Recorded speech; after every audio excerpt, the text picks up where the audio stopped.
मित्रा, यश मिळवण्याचं वेळ पाहिजे, मग संकटांची काय लायकी आहे? कठीण रस्तेच तुम्हाला सुंदर ठिकाणी पोचवत असतात.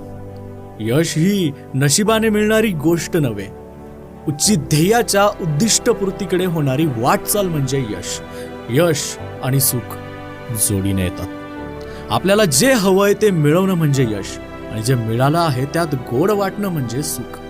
खेळ पत्त्यांचा असो किंवा जीवनाचा, आपला यक्का तेव्हाच दाखवा जेव्हा समोर बादशाह असेल. काहीही करा, पण गुणवत्तापूर्ण करा. ज्या क्षेत्रात तुम्ही जाल त्यात जीव ओता आणि त्यात सर्वोच्च स्थानी पोहोचा. प्रत्येक जग जित्ता हा एकेकाळी स्पर्धक होता, ज्याने परिस्थिती पुढे नकार दिला होता. ऐक बाळ, मला मारायचं असेल ना तर लपून मार, कारण समोरून तर हजारांना भारी पडेल मी. हा तूच. बस झालं आता त्यांच्यासाठी रडत बसणं.